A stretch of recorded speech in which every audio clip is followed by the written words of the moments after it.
ពីពណ៌2021ប្រភេទម៉ូតូកដាពុនឬក៏មកទឹកមកពីស្រុកគេ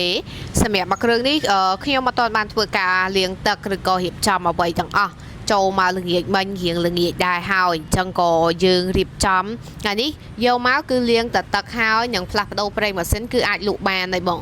សម្រាប់ការសិក្សារំលោះវិញបងមានមុន1100ទៅ1200ត្រឹមតែរយៈពេល2ម៉ោងគឺអាចដកយកពណ៌ខ្មៅរលោងនេះទៅប្រើប្រាស់អាវ៉ាន់ជប៉ុនមាន sensor ចតុលប៉ុន្តែមាន ABS ទេឆ្នាំ21ម៉ាស៊ីនពណ៌ទឹកប្រាក់ណាបងប្អូនតួពណ៌ខ្មៅក្បាំងពណ៌សពណ៌ស៊ីនជូនទៅកាន់អតិថិជនអត់មានការស្ងោរដូរពណ៌អ្វីទាំងអស់ព្រោះយើងទៅតែកាត់បានមកទេហើយចំណែកឯ Smart Key វិញគឺមានរហូតដល់2គ្រាប់នឹងមានការលេងជាប់មកនេះបានគ្រឿងនេះមួយជាប់មកនៅនឹងម៉ូតូនឹងតែម្ដងយើងខ្ជិលដោះចេញ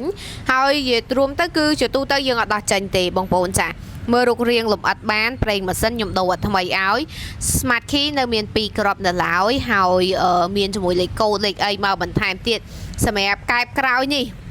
ដោយសារតែម៉ូតូយើងអត់ទាន់បានលាងទឹកទេអញ្ចឹងនៅប្រឡាក់នៅអីអញ្ចឹងហើយតែបងគាត់មកទិញយើងលាងទឹកលាងអីឲ្យស្អាតដាក់កែបក្រោយចូលដាក់រៀនកដាហើយ free ស្លាកលេខភ្នំពេញបើសិនបើបងគាត់មានចំណាប់អារម្មណ៍ម៉ូតូមួយគ្រឿងនេះអាចធ្វើការទិញវាយដូរនិងបង់រំលោះហើយអ្នកនៅខេត្តឆ្ងាយក៏អាចបង់បានដែរមានមុនត3-400ក៏បង់បានសិក្សារំលោះសុទ្ធក៏បានដែរចាពាក់ព័ន្ធជាមួយនឹងព័ត៌មានលម្អិតសូមតំណែងចូលមកកាន់ហាងម៉ូតូឡៃហ៊ុយប្រភេទម៉ូតូកដាពុនបែបនេះតម្លៃ$3000ជាងចាអរគុណ